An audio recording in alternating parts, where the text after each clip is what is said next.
et c'était quoi votre road trip théorique? Parce qu'il y a la théorie et la pratique, visiblement, Ouais. parce que vous m'avez dit que ce n'était pas tout à fait le même trajet. Vous deviez faire quoi en théorie et vous avez fait quoi au final? Alors, À peu près. du coup, rendu à cette période-là, on avait quand même un peu plus de visibilité sur le trajet qu'on faisait. À l'origine, on devait faire Suisse, Autriche, les 3 pays d'Europe centrale, donc République tchèque, Slovaquie, Hongrie, et redescendre ensuite en Slovénie pour commencer à descendre toute la mer Adriatique, les Balkans, arriver en Grèce. Et de la Grèce, on devait remonter par l'Est, Bulgarie, Roumanie, Ukraine, les pays baltes. On était censé passer par Saint-Pétersbourg pour arriver en Finlande. Et là, retourner faire la Finlande, la Suède et la Norvège et rentrer par le Danemark. Il y a eu un petit, Vous comprendrez qu'on n'a pas fait ce trajet. un petit événement qui a coupé court à cette partie-là du voyage. Mais moi, j'ai souvenir qu'on s'était croisés avant que vous partiez. Quand vous m'avez annoncé tous les pays que vous vouliez faire en si peu de temps, je me suis dit, c'est, ils vont le faire en courant et ils vont pas apprécier le voyage. Bon, on a Peut-être quand même fait que ça. c'est peut-être. Vous avez quand même fait ça, mais Bah, vous on avez en a fait réussi quand beaucoup. même. On a fait une trentaine de pays, je crois, quand même. Non, donc ça. Un petit peu moins. Ouais. Un petit peu moins. Parce que je crois qu'au départ, c'était 23 pays qu'on avait prévus. C'est écrit sur le. Ouais, bah, de toute façon, vous avez le Polar Step, on peut tricher aussi. Mais oui, c'est un peu moins. Mais le Polar Step, déjà, ça représente un voyage. On n'est pas dans le slow travel, effectivement. Ouais, on a croisé des gens sur la route qui étaient beaucoup plus lents que nous. Merci Alain. Nous, il était rare qu'on reste plus de 2 jours à un même endroit. Mais c'était un rythme qui nous allait, en fait. On avait vite envie de voir autre chose. Donc, c'était un rythme qui nous allait. On a quand même eu certains moments où, du fait qu'on avait une timeline un petit peu pour re-rentrer en France après, où là, on a dû se dire, bah non, on peut pas aller jusque là-bas, il faut qu'on continue notre trajet. Sur ce pays-là, bon, il nous intéresse un peu moins que celui-ci, donc on va plus vite et on prend plus de temps sur l'autre pays. Il a fallu calculer un petit peu quand même pour avoir le temps de tout faire quand même, quoi. De tous les pays que vous avez fait, c'était lequel qui était le plus sympa? C'est difficile à dire, justement, comme on nous pose souvent cette question, et en fait, ils sont globalement tous géniaux. On a notre top 3 quand même sur plusieurs aspects qu'on a établis.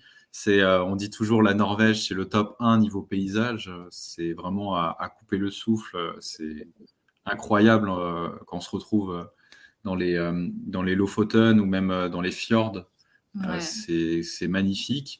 La Turquie pour l'aspect culturel, la nourriture, les paysages aussi. les paysages, la danse, etc., les musiques. Et la Roumanie pour le côté architectural. Ouais, l'architecture, la Roumanie est aussi très surprenante d'un point de vue paysage, parce que c'est un pays aussi.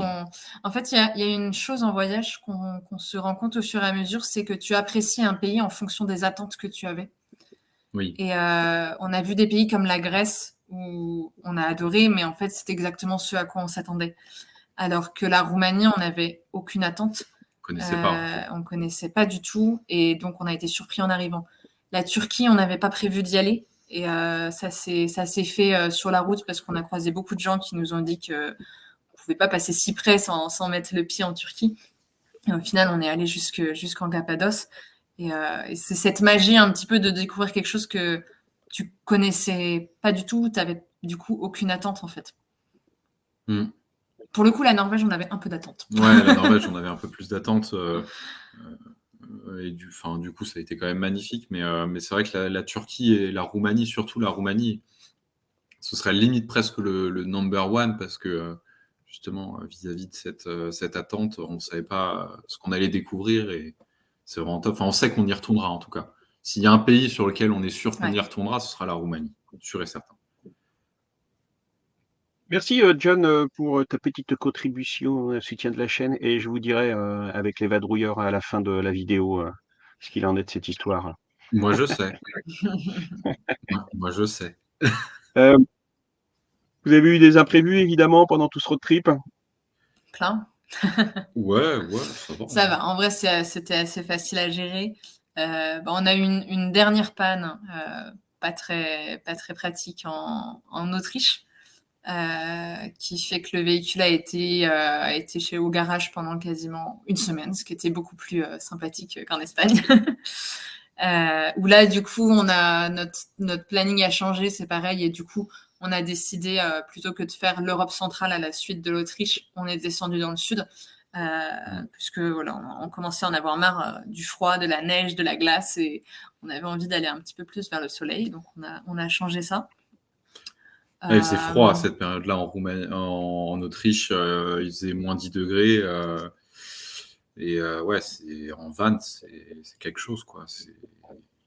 Surtout que, en fait, justement, avec cette panne mécanique, on a eu un moment où on a fini notre bouteille de gaz et on a eu peur d'aller se recharger en GPL parce que, justement, il y avait cette fuite sur la boîte de transfert arrière qui n'était pas réparée et on devait attendre d'aller chez le garage il y avait 5 jours de battement. Et du coup, on a fait 3-4 jours sans gaz. Heureusement, on était dans un camping, mais la nuit, il faisait -6 dehors et on était sans chauffage, quoi. Avec une bonne couette, ça le fait. Mais c'est une petite expérience, quoi. Ça travaille un peu. Et ça gèle pas quand il fait -6 dehors, dans les canalisations et tout ça? Non. Non, on n'a Réservoir pas eu d'eau de grise? souci de gel. Ça a gelé un petit Si. peu sur la cuve d'eau grise qui était à Ouais, l'extérieur, l'intérieur, ça allait. mais à l'intérieur, ça allait. À l'intérieur, ça descendait pas en dessous de 0,1 degré. Par contre, le problème qu'on avait, c'était la batterie lithium, comme elle ne recharge pas en dessous de 5 degrés. Des fois, il faisait, comme c'est une masse thermique quand même aussi, quand elle avait trop froid, elle n'arrivait pas à se réchauffer. Donc, il a fallu des fois lui mettre une couverture. Et en plus, on était dans une vallée, donc on avait une fenêtre de solaire qui était de 2 heures. Donc, il fallait la réchauffer pour que sur cette fenêtre de 2 heures, on ait assez de recharge solaire pour qu'après, on puisse avoir un peu de lumière, un peu de machin. Donc, il y avait tout un petit truc sport. Mais heureusement, le matin, on avait l'eau chaude dans le camping. Ça, c'était cool. Ça, franchement. On peut dire aussi une chose, on n'en a pas parlé sur l'autonomie et tout, mais on en parlera peut-être plus tard, mais tu as des panneaux inclinables, toi. Tu t'es fait des panneaux inclinables sur ton véhicule. Mais on en parlera après de l'autonomie. On a parlé de ça. Aujourd'hui, là, sur toute la partie road trip et tout, il y a des choses que vous aviez imaginées, parce que souvent on se projette quand on va faire le road trip, et au moment où on fait le road trip, est-ce qu'il y a des choses que vous aviez un peu fantasmées entre guillemets et qu'en fait c'était pas du tout ça, en bien ou en mal, hein?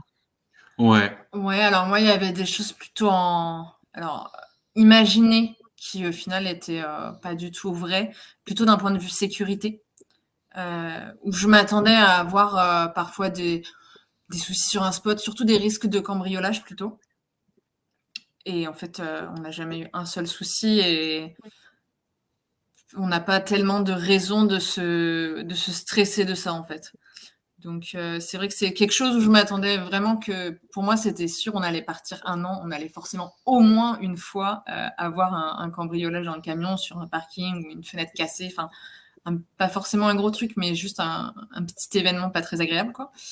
Et au final, on a vraiment rien eu du tout.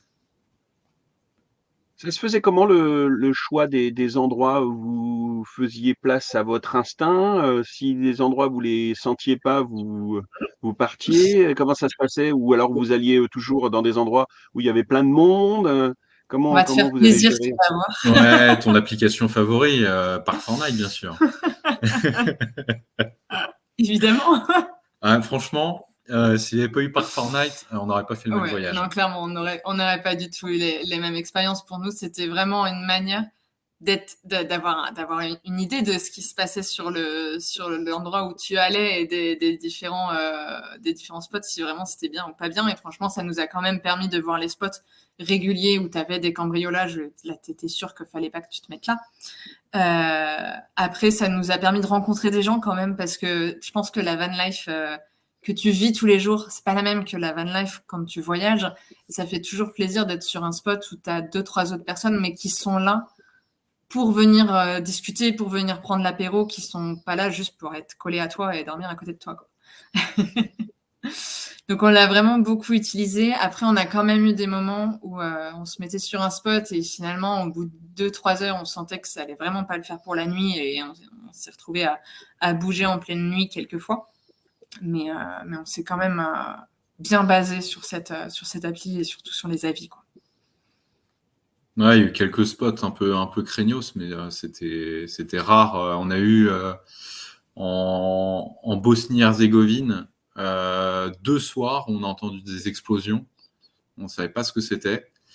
Et au final, bon, je pense que c'était pas grand-chose, une explosion de gaz ou peu importe. Et aussi, on a eu toujours en Serbie ou en Bosnie aussi. Tout était en Bosnie. En Bosnie-Herzégovine aussi, on a eu un tremblement de terre dans le van. Donc, on a vécu en pleine nuit un tremblement de terre dans le van. C'était particulier. Ça fait bizarre? Ouais, Ça fait bizarre. Ça fait très bizarre. Surtout quand celui d'à côté, il te dit « c'est pas grave, rendors-toi ». Moi, j'avais envie de dormir. Mais non, pas maintenant, oh, ça va, pas maintenant. Ouais, bah, c'était ça. Ouais, bon, on verra demain. Non, mais c'était un spot qui était moyen parce qu'il y a eu des jeunes qui ont fait la nuit, la bringue, c'était un samedi soir, donc ils ont fait la fête jusqu'à 2h du matin et genre ça devait être. Non, c'était l'inverse. On a eu le séisme vers minuit, 1h et après ils sont arrivés vers 4h. Ouais, ils ont fait jusqu'au lever du soleil. C'était cool. Je voulais dormir, je sais plus, je voulais dormir. Laissez-moi dormir. Laissez-moi dormir. En vrai, après, tu sais que tu es sur des spots où la population locale a le droit d'être là aussi, quoi. Tu es quand même étranger à la ville et c'est normal qu'ils soient là aussi, quoi. Donc, oui. Pas grand-chose. Non, mais là, ça allait. Ils n'étaient pas méchants du tout. En fait, les pires, j'allais dire affronts, mais c'est pas le mot, mais désagréments, c'était en Suède et plutôt en Suède. Les gens qui. Ah oui, les klaxons. Les klaxons, genre quand ils passent à côté de ton van, c'est des petites routes de campagne, tu vois. Donc juste, en fait, il n'y a pas beaucoup de passages. Et toi, tu es sur le côté de la route, sur un parking de rando, par exemple. Et là, des gens qui te klaxonnent pour te réveiller ou juste pour te faire chier, en fait. Et c'est plutôt dans ces pays-là, justement. Ouais, c'est plutôt dans ces pays-là. C'est bizarre parce que les pays nordiques, ils sont censés être, je sais pas, plus disciplinés, quoi, moins beaufs. Non, justement, c'est là où on a eu les plus gros beaufs. Ils sont très américains, bizarrement. Ouais, d'accord. C'est une culture assez américanisée dans la manière d'être et par exemple, à la limite, il y a un chemin où il faut, par exemple, une petite route de campagne où il faut que chacun prenne sa part de se mettre un peu sur le côté pour qu'on passe bien à deux. Là, eux, ils vont rester vraiment au milieu et en fait, je crois qu'ils en ont marre des véhicules aménagés, je sais pas, mais il y a vraiment un manque de respect de l'étranger, clairement.